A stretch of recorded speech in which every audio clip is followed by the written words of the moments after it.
shut down the reform schools, that linkage cut. What was coming into the prison system were basically drug addicts. One of the things, and I want you to emphasize how important that was, because I feel with the economic situation, some things are going to change. Miller, by shutting that down, and it's right, almost, that was like a school for assassins. Oh, absolutely. Right. I mean, we both know it.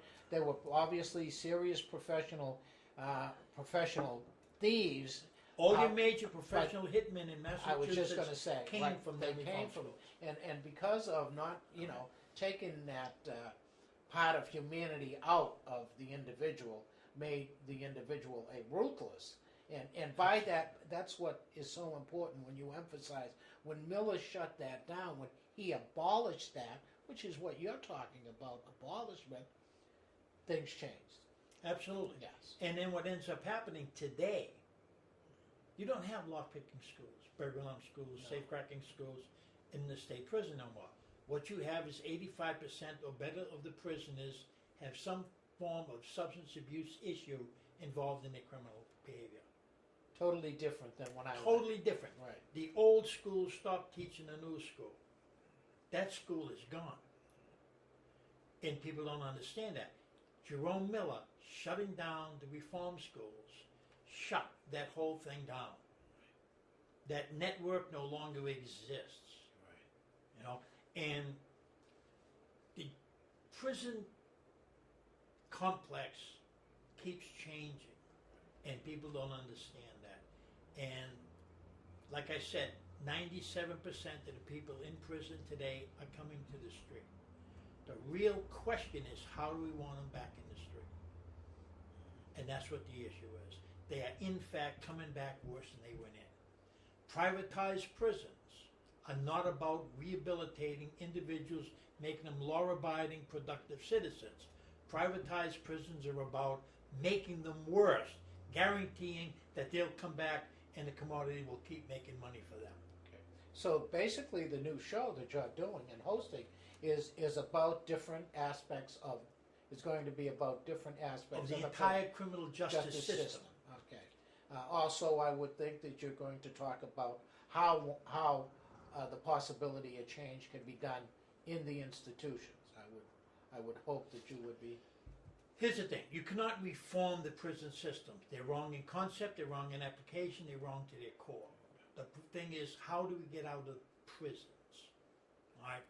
And one of the things when we start talking about these people that serial killers, somebody's killed 10, 12 people, that's not normal, rational behavior. That individual doesn't belong in a state prison, he belongs in a mental institution. Compassionate, humane mental institution. Not like Bridgewater. Not like Bridgewater. When I investigated, Bridgewater was horrendous. Not the old Bridgewater Not kind the old of concept. Bridgewater. Right. But individuals like that belong in medical situations where they can be studied. What made Dahmer become Dahmer? Yeah, right, exactly. What were the red flags? When you throw him into a penitentiary, he ends up getting killed, all that was lost. The ability to study him and find what are the out red flags? What are the red flags? Yeah. What makes another human being walk? And you're not born that way. That's learned behavior. That's what. How did he learn it? The argument against the death penalty. That's another thing. Once you put somebody to death, we will debate that. You, The death penalty will be another top subject. Okay, that's going to be another one of the Absolutely. shows, right? Okay, but you do lose that person in the ability to study whatever to do whatever the heinous crime is. No, see, that's not the real problem. No. The problem is, listen, in our criminal justice system, the philosophy is it is better to release a guilty man than to put an innocent man in jail. I mean, we're all familiar with that concept. Then we forget. It is better to give a life sentence to a man than kill an innocent human being.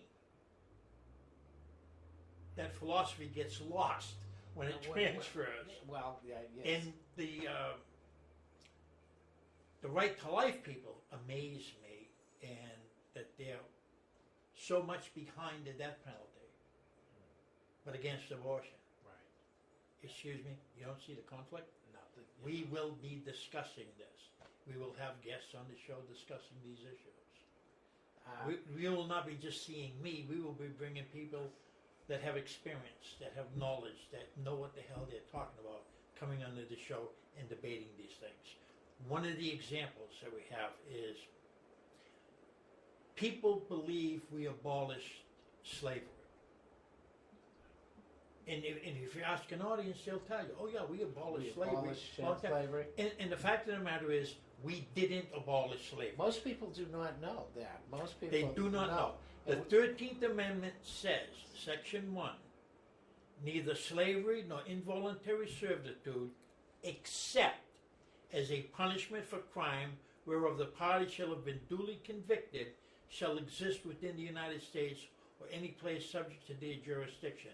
And that is a major, major problem in this country, is we still have slavery.